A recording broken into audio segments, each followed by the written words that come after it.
Hello दोस्तों, नमस्कार। मैं हूँ रंजीत प्रजापति और आपका मेरे यूट्यूब चैनल शिक्षण बाई आरपी में हार्दिक स्वागत है। आज का हमारा टॉपिक है अधिगम, जिसे लर्निंग कहते हैं। लर्निंग एक ऐसा टॉपिक है जो कि हमारे किसी भी टीचिंग एग्ज़ाम में क्वेश्चन ज़रूर आते हैं, चाहे वो सी टेट हो, यूपी टेट हो या रीट हो या एमपी टेट हो।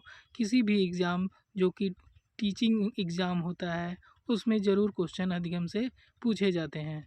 तो चलिए शुरू करते हैं हमारा आज का टॉपिक अधिगम या लर्निंग, जिसे सीखना कहते हैं। सीखना, जैसा कि नाम से ही स्पष्ट है कि कुछ न कुछ सीखते रहना, मतलब आगे बढ़ते रहना, कुछ न कुछ अपने जीवन में नया परिवर्तन लाते रहना है, उसी को सीखना कहते हैं। सीखना या अधिगम एक व्यापक, मतलब बड़े पैमाने पर सतत, निरंतर, एक चलने वाली जीवन पर्यंत, मतलब जब तक हमारा जीवन समाप्त नहीं हो जाता है तब तक चलने वाली यह एक महत्वपूर्ण प्रक्रिया है।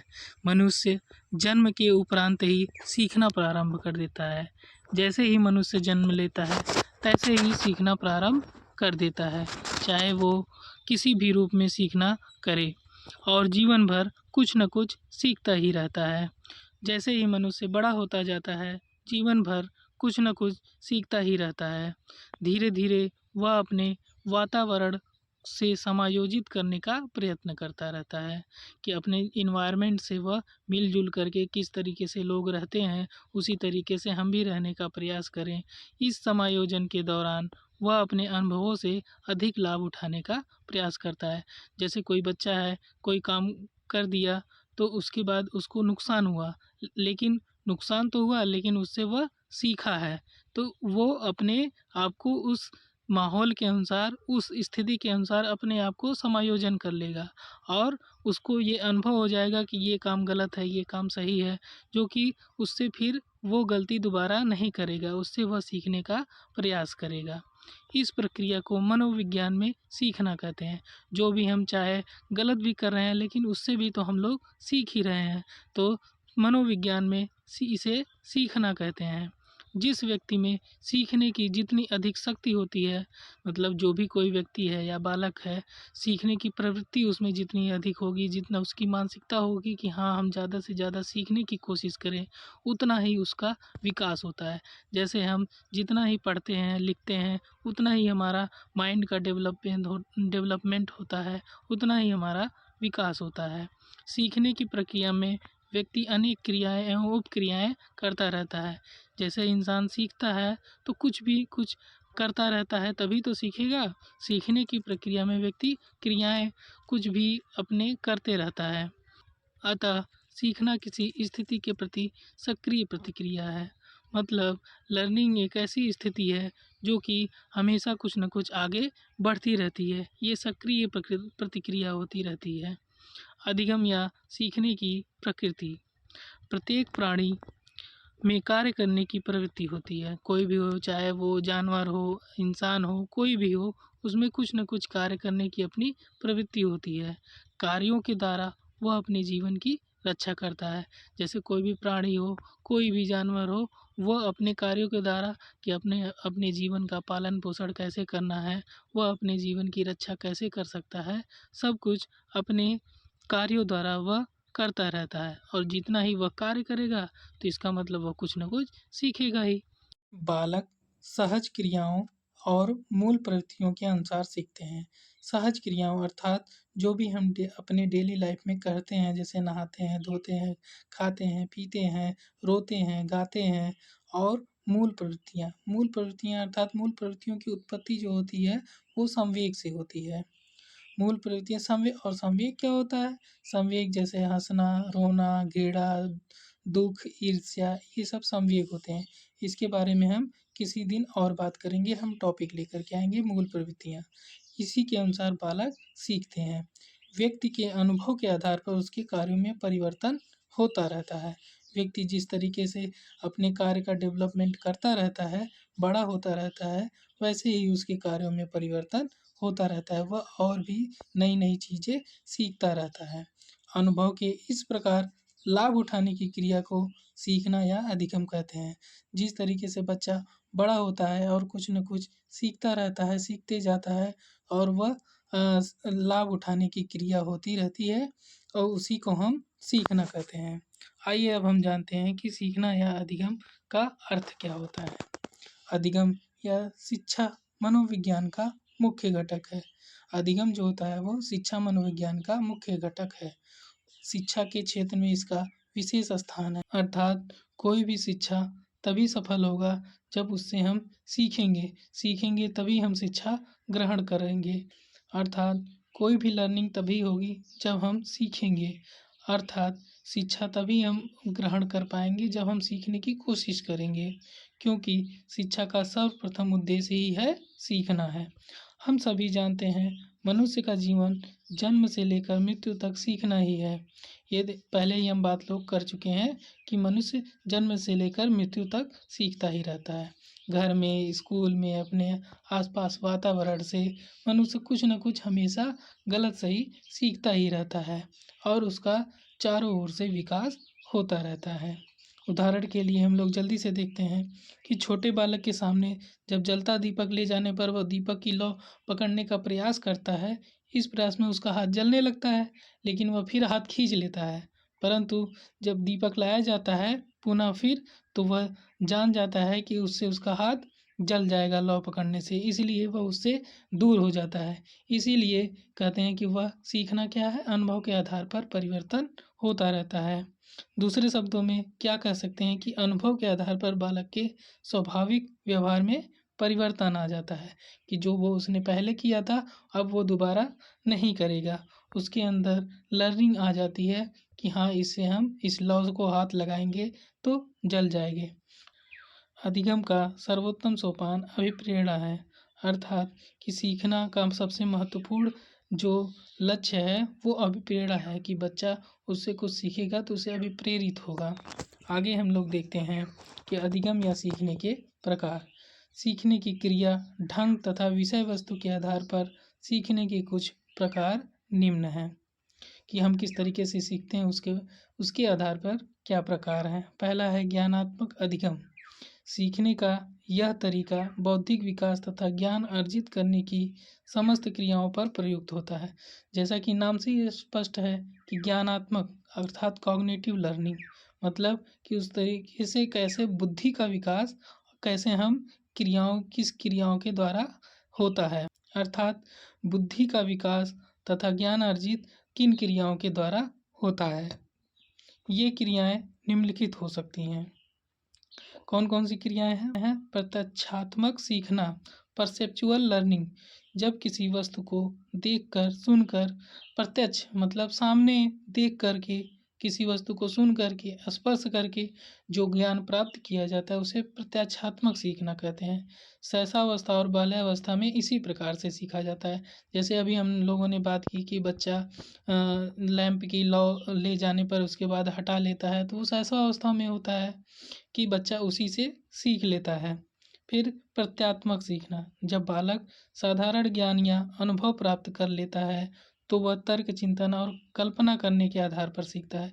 जैसे बालक जब बाल्यावस्था से किशोरावस्था ऐसे आगे बढ़ता रहता है तो उसके अंदर तर्क, चिंतन करने की कल्पना, सीखने की ललनता, उसके तर्क शक्ति का विकास होता रहता है। इससे वह सीखने पर, अनुभव के आधार पर और भी आगे सीखता रहता है। इस प्रकार वह अनेक अमूर्त बातें सीखता है। अमूर्त बातें मतलब भावनात्मक बातें, कि जो उसे अपने दिमाग, अपने तर्क का यूज करना ही अमूर्त बातें कहलाता है। इसी को प्रत्यात्मक सीखना कहते हैं। साहचर्यात्मक सीखना, लर्निंग विथ एसोसिएशन, जब पुराने ज्ञान तथा अनुभव के द्वारा किसी तथ्य को सीखा जाता है तो इसे साहचर्यात्मक सीखना कहते हैं।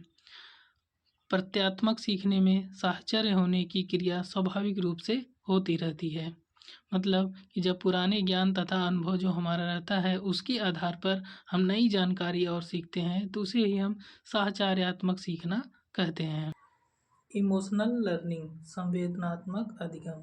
संवेदनात्मक अधिगम क्या है कि उस सीखने को संवेदनात्मक अधिगम कहते हैं। जब सीखना संवेदनशील क्रियाओं द्वारा होता है तो उसे संवेदनात्मक कहते हैं, कि उसमें संवेदना, इमोशन का उसमें यूज हुआ हो। जैसे इमोशन क्या होते हैं? दुख, हर्ष, घृणा, ये सब क्या होते हैं? इमोशन, भावनात्मक क्रियाएँ हैं जो कि इस लर्निंग में यूज़ होता है। इस प्रकार के सीखने में गामक क्षमताओं का प्रशिक्षण होता है। गामक क्षमताओं जैसे कि हम तैर रहे हैं तो आगे बढ़ रहे हैं तो गामक की क्रियाएँ हैं। साइकिल चला रहे हैं, टाइप कर रहे हैं, ये गामक क्रियाएँ होती हैं। इन क्रियाओं का प्रशिक्षण इसमें होता है कि बच्चे इसमें ये सारी संवेदनात्मक अधिगम में ये सब चीज़ें सीखते हैं। गामक अधिगम मतलब डायनेमिक लर्निंग, जिस सीखने में अंग संचालन तथा गति पर नियंत्रण की आवश्यकता होती है। जैसा कि नाम से ही स्पष्ट है कि डायनेमिक लर्निंग होता है कि इसमें लोगों को चलना, दौड़ना, कूदना, फिरना, इसमें ये सब शारीरिक कुशलताएँ आती हैं जो कि गामक लर्निंग में आते हैं। आगे हम लोग देखते हैं अधिगम या सीखने के नियम क्या हैं। हालांकि ये वीडियो लंबा हो जा रहा है, लेकिन यदि आप लोग अच्छे से इसमें लगे रहते हैं तो कोई भी टॉपिक छूटेगा नहीं अधिगम से रिलेटेड। विभिन्न खोजकर्ताओं ने सीखने को सरल और प्रभावशाली बनाने के लिए कुछ बातों पर बल दिया है। इनके पालन से सीखने में शीघ्रता आती है। अधिगम के नियम के अगर द्वारा हम काम करते हैं तो सीखने में और जल्दी से शीघ्रता आती है कि और हम जल्दी से कोई किसी भी चीज़ को सीख लेते हैं और अपेक्षाकृत उसके और समय की भी बचत होती है। जैसे कि हम लोग भी जानते हैं कि किसी टेक्निक को या किसी काम को सीखने के लिए यदि कोई साथ में रहता है, कोई प्रशिक्षण देता है या कोई नियम के तहत हम लोग काम करते हैं तो उसे और भी जल्दी से सीखने में सहायता मिलती है। अतः हम सीखने के नियम एवं प्रभावशाली कारकों के निम्न रूप में प्रस्तुत करते हैं। आगे देखते हैं। थॉर्नडाइक अमेरिका के प्रसिद्ध मनोवैज्ञानिक हुए हैं जिन्होंने सीखने का नियम दिया। तो हम लोग याद कर लेंगे कि सीखने के नियम की खोज किसने दिया था? थॉर्नडाइक ने दिया था, जिसे 2 भागों में बांटा गया है। एक प्राइमरी लॉ है और एक सेकेंडरी लॉ है। तो प्राइमरी लॉ में क्या है? तत्परता का नियम, अभ्यास का नियम और प्रभाव का नियम। अभ्यास का नियम जिसे उपयोग का नियम भी और अनुप्रयोग का नियम भी कहते हैं, इसे याद कर लीजिए। अभ्यास के नियम को और क्या कहते हैं? उपयोग का नियम और अनुप्रयोग का नियम। अब देखते हैं सेकेंडरी लॉ क्या है।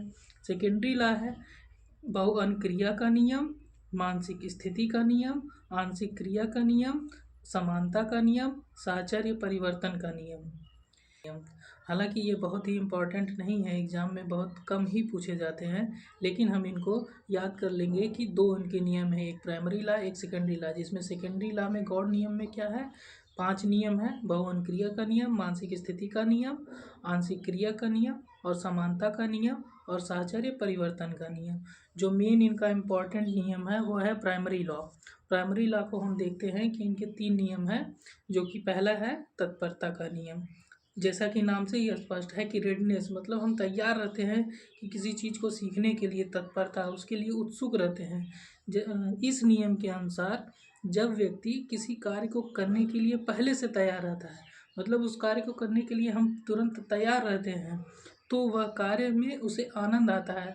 हालांकि जो भी हम लोग कार्य करते हैं अगर उसमें इंटरेस्ट लेते हैं उसको करने में, तब और भी मज़ा आता है और भी अच्छा लगता है एवं शीघ्र ही हम लोग सीख लेते हैं। चाहे वो पढ़ाई का क्षेत्र हो, चाहे वो खेल का क्षेत्र हो, किसी भी क्षेत्र में हो, हम लोग और भी बहुत जल्दी से सीख लेते हैं। इसके विपरीत जब व्यक्ति कार्य करने के लिए तैयार नहीं रहता है तो उसकी सीखने की इच्छा भी नहीं होती है और वह झुंझला जाता है या क्रोधित हो जाता है, वह सीखने की गति धीमी हो जाती है। तो तत्परता का नियम क्या सिखाता है कि हमको किसी कार्य को करने के लिए एकदम उसके लिए तैयार रहना चाहिए, तो उसमें सीखने में इंटरेस्ट आता है और हम लोग जल्दी से सीख पाते हैं और वह ज्ञान अस्थायी भी हो जाता है हमारे लिए। दूसरा क्या कहता है? अभ्यास का नियम। इस नियम के अनुसार व्यक्ति जिस क्रिया को बार बार करता है, जैसे हम लोग बार बार पढ़ते हैं तो वो चीज़ हमें याद हो जाती है, उसी प्रकार किसी भी कार्य को करने के लिए हमें वो बार बार उसका अभ्यास करना पड़ता है, उसे सीखना पड़ता है, तो वो जल्दी ही हमारे दिमाग में बैठ जाती है। तथा जिस क्रिया को छोड़ देता है या बहुत समय तक नहीं करता है, जैसे हम ही लोग हैं, कोई कार्य करते रहते हैं, फिर कुछ दिन बाद जब उसको छोड़ देते हैं तो पता चलता है कि अरे हमें तो भूल गया। जिस क्रिया को हम लोग छोड़ देते हैं तो वह बहुत समय तक नहीं करता है, वह भूलने लगता है। जैसे जैसे क्या बताया हुआ है कि गणित के प्रश्न हल करना, टाइप करना, साइकिल चलाना, जैसे गणित के प्रश्न ही हम लोग हल करते हैं तब हमको आता रहता है जब उस पर हम लोग अभ्यास करते हैं। लेकिन जब हम उसको लगाना छोड़ देते हैं तो हमें मेथड भूल जाता है कि कैसे हल करना था, कैसे उसमें लगाना था, टाइप करना कैसे था। जैसे जब हम टाइप करते हैं तो धीरे धीरे हमारी एक्यूरेसी और स्पीड बढ़ती रहती है जैसे जैसे हम लोग अभ्यास करते हैं। लेकिन जब हम टाइप करना छोड़ देते हैं कुछ दिन बाद तो फिर हमारी टाइपिंग स्पीड घट जाती है। इसी को कहते हैं अभ्यास का नियम, कि किसी भी कार्य को करने के लिए अभ्यास करना पड़ता है। इसे उपयोग तथा अनुपयोग का नियम भी कहते हैं, ये हम पहले भी बताए हैं। आगे देखते हैं प्रभाव का नियम। प्रभाव का नियम क्या है कि इस नियम के अनुसार जीवन में जिस कार्य को करने के लिए व्यक्ति पर अच्छा प्रभाव पड़ता है या सुख या संतोष मिलता है, जैसे जब कोई हम कार्य कर लेते हैं तो उसमें यदि हमको संतुष्टि प्राप्त हो जाती है तो उससे जो संतोष मिलता है वह सीखने का प्रयत्न करता है, एवं जिन कार्यों करने पर व्यक्ति का बुरा प्रभाव पड़ता है वह उसे करना छोड़ देता है। मतलब जिस कार्य से हमको उसको कुछ सफलता मिलती है, उसका प्रभाव मिलता है, उसका फल मिलता है हमको, तो उसको करने में हमारा मन और लगता है और भी हम जल्दी से और सीखते हैं।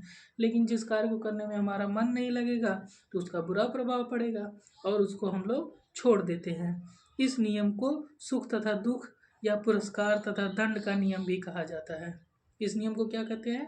सुख तथा दुख या पुरस्कार का या तथा दंड का नियम भी कहा जाता है। ये 3 नियम हैं जो कि बहुत ही इम्पोर्टेंट है और हमारे एग्ज़ाम में अक्सर करके थार्ड कि ये 3 नियम पूछे जाते हैं। बहुअनुक्रिया का नियम है, मानसिक स्थिति का नियम है, आंशिक क्रिया का नियम है, समानता का नियम है और साहचर्य परिवर्तन का नियम है। इनको हम अच्छे से बस केवल याद कर लेंगे कि ये हैं क्या, क्योंकि इनसे बहुत ज़्यादा क्वेश्चन नहीं पूछे जाते हैं। इनका कभी-कभी केवल सीरियल वाइज पूछ लेता है कि क्या-क्या नाम हैं इनके, उनके थार्नडाइक के गॉड नियम के क्या-क्या नाम हैं। ठीक है, यदि आपको हमारे द्वारा जानकारी अच्छी लगी हो तो कृपया लाइक करें, शेयर करें और सब्सक्राइब करना ना भूलें। आपका दिन शुभ रहे। धन्यवाद।